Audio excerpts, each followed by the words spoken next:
ये है चिलकूर का बालाजी मंदिर। ये मंदिर फेमस है लोगों के वीज़ा इशू सॉल्व करने के लिए। जिनका वीज़ा अप्रूव नहीं हो रहा है, किसी कारण की वजह से आगे नहीं बढ़ पा रहा, वो लोग यहाँ पर आते हैं।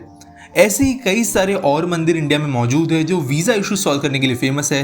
कई गुरुद्वारे भी है और कई सारी ऐसी दूसरी जगह। ये सब इसलिए है क्योंकि इंडिया का पासपोर्ट काफ़ी वीक है पूरी दुनिया के कंपैरिजन में। हम 85th रैंक पर आते हैं पूरी दुनिया में in terms of strong passports, जिसकी वजह से इंडियंस को फॉरेन कंट्रीज विजिट करने के लिए, चाहे वो जॉब के लिए हो, एजुकेशन के लिए, बिजनेस के लिए, कुछ केसेस में तो एज टूरिस्ट भी हो, काफ़ी डिफिकल्ट उनके लिए ये बन जाता है। और कई जगहों पर इंडियन पासपोर्ट के साथ जाना नेक्स्ट टू इम्पॉसिबल भी बन सकता है। तो ऐसा क्या हुआ है कि इंडियन पासपोर्ट इतना वीक बन गया और क्या है इसका सॉल्यूशन?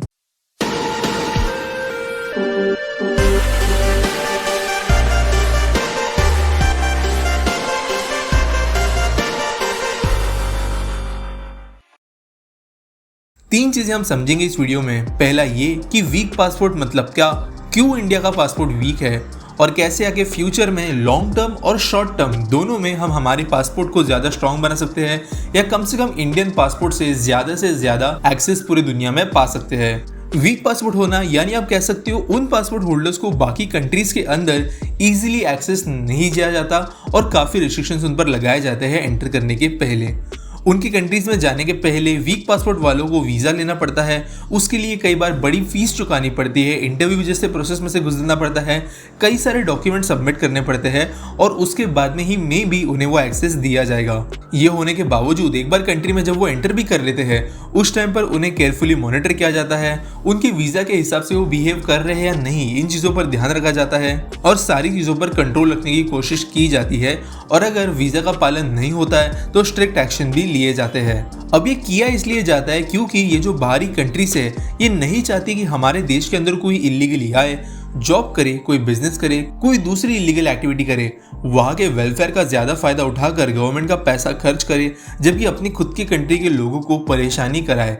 ये चीज़ें ना हो, इसलिए इंडियन पासपोर्ट और दूसरे वीक पासपोर्ट होल्डिंग कंट्रीज को अंदर आने के पहले ही बहुत ज़्यादा चेक किया जाता है। अब समझते हैं कि हमारे देश के अंदर का पासपोर्ट इतना वीक क्यों है। जो ग्राफ होता है दोस्तों पासपोर्ट के स्ट्रेंथ का, वो लीनियर नहीं होता है। यानी ऐसा ज़रूरी नहीं है कि जो सबसे अमीर और अच्छी कंट्री है वो बहुत ज़्यादा हाई रैंकिंग स्ट्रॉन्ग कंट्री हो, जबकि कोई बहुत वीक और पिछड़ी हुई कंट्री उस लिस्ट में काफ़ी नीचे हो। दरअसल पासपोर्ट का वीक होना ज़्यादातर मिडिल इनकम कंट्रीज़ के लिए बड़ी समस्या है। अब समझते हैं ऐसा क्यों। बोत्सवाना, लेसोथो, ये काफ़ी ज़्यादा पुअर कंट्रीज़ है। यहाँ पर एजुकेशन बहुत कम है। यहाँ पर स्किल या इंग्लिश स्पीकिंग जैसी चीज़ें भी बहुत ज़्यादा कम लेवल पर पेनिट्रेट हो चुकी है। और यहाँ पर पैसे इतने कम है लोगों के पास में कि एयर ट्रेवल एक बहुत ही ज़्यादा दूर की कहानी है। यहाँ पे डोमेस्टिक ट्रैवल कनेक्टिविटी अच्छी नहीं है और इंटरनेशनल तो बहुत दूर की बात रही। इसलिए यूरोप, यूएस जैसे देशों को ये पता होता है कि इस कंट्री में से अगर कोई पर्सन उनके यहाँ पर पहुँचता भी है तो यहाँ पर बहुत कम चांस है कि वो इतने स्किल्ड होंगे कि यहाँ पर कुछ जॉब वगैरह वो ले पाए।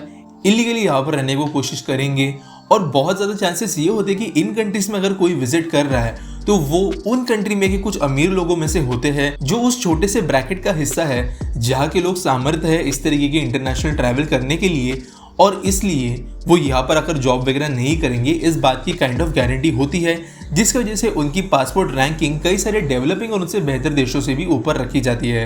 एट द सेम टाइम अभी बात करते हैं इंडिया के बारे में। इंडिया, कई सारे इंडियन सब कॉन्टिनेंट में जो भी कंट्रीज है ये काइंड ऑफ मिडिल इनकम आज बन चुकी है। हमारे लोग इवन मिडिल क्लास में एक फ्लाइट इजीली अफोर्ड कर सकते हैं। एजुकेशन हमारे यहाँ पर ठीक ठाक है। इंग्लिश लैंग्वेज का पेनिट्रेशन इंडिया में काफ़ी ज़्यादा डेप्थ पे है। इसके अलावा स्किल डेवलपमेंट भी इंडियंस का अच्छा है, जिसके वजह से ये चांसेस बहुत ज़्यादा बढ़ जाते हैं कि इंडियंस अगर फॉरेन कंट्रीज़ में विजिट करते हैं तो वहाँ पर ईजिली वो जॉब्स वगैरह पा सकते हैं, बिजनेस शुरू कर सकते हैं। और इन सारी चीज़ों की वजह से ये एक चांस बहुत ज़्यादा बढ़ जाता है कि ईजी एक्सेस देने पर बहुत ज़्यादा इमिग्रेंट्स इस कंट्री में से उनके यहाँ पर आ जाएंगे। और इसके लिए ये स्ट्रिक्ट कंट्रोल रखा जाता है कि बहुत लिमिटेड लोगों को ही उनके कंट्री के अंदर एक्सेस दिया जाए। इसके साथ साथ अनफॉर्चुनेटली इंडियन सब कॉन्टिनेंट के अंदर बसी हुई जो कई सारी कंट्रीज है उनकी ऐसी हिस्ट्री रह चुकी है। कई सारे लोग यहाँ पर टूरिस्ट वीजा के जरिए एंटर करते हैं, इलीगली एंटर करते हैं और बाद में कई सारे सालों तक यहाँ पर ऑपरेट करते रहते हैं और बाद में चाहे वो वेलफेयर का पैसा यूज कर लेते हैं या फिर उनके कंट्री की इकोनॉमी को हार्म करते हैं, जिस वजह से हर एक आदमी को शक की नज़र से देखना पड़ता है और एक नॉर्मल पर्सन जो किसी बेसिक काम की वजह से भी इन कंट्रीज में विजिट कर रहा है उन्हें भी वीजा एक्सेस मिलने में बहुत ज़्यादा मुश्किल होती है। अभी इसके अलावा भी कुछ और ऐसी समस्याएं हैं जिसकी वजह से इंडिया के पासपोर्ट को वीक बनाया जाता है। पहली बात है हमारा लार्ज पॉपुलेशन, क्योंकि अगर आप रेशियो से कंपेयर करें हमारे अरबों लोगों में से अगर बहुत कम संख्या में भी लोग ट्रैवल करते हैं तो वो दुनिया की पॉपुलेशन में कंपैरेटिवली बहुत बड़ी ट्रैवलिंग पॉपुलेशन बन जाती है, जिसकी वजह से हम पर कंट्रोल रखना काइंड ऑफ ज़रूरी हो जाता है क्योंकि लोग ही इतने ज़्यादा है। अब इसकी वजह से और ज़्यादा स्ट्रिक्ट रूल्स का सामना हमें करना पड़ता है। दूसरी बात है उनके कंट्री के अंदर इलीगल एक्टिविटीज़ का इन्फ्लक्स होना जो नॉर्मल इलीगल एक्टिविटीज़ नहीं है। मेरा मतलब है ड्रग्स पेडलिंग, स्मगलिंग, इसके अलावा टेररिज्म जो हमारे नेबरिंग कंट्रीज में से ज़्यादा बड़े पैमाने पे होने की वजह से कई बार हमें भी दिक्कतों का सामना करना पड़ता है।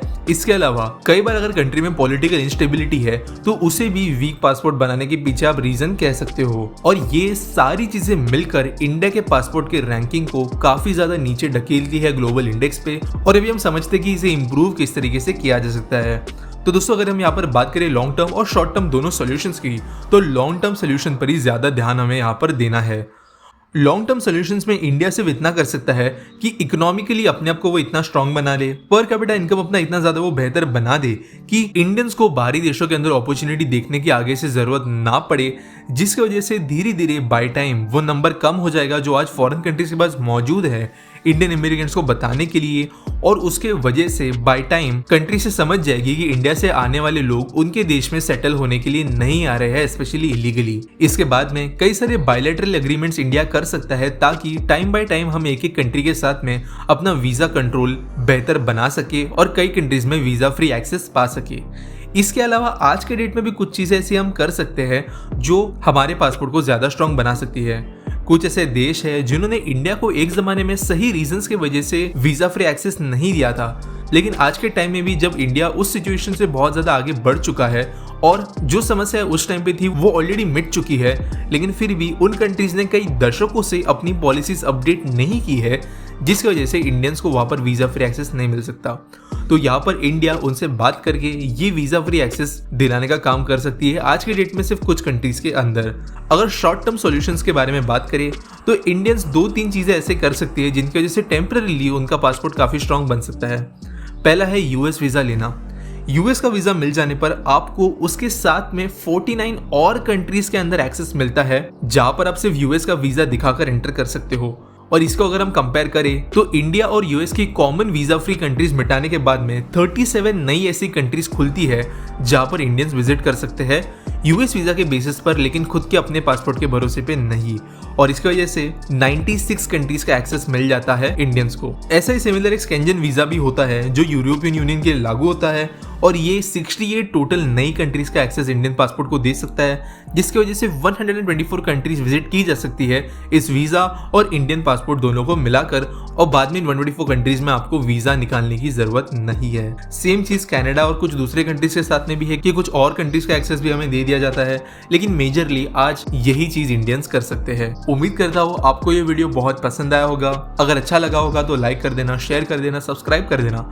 इंस्टाग्राम पे आप मुझे फॉलो कर सकते हो और मिलेंगे अगले वीडियो में।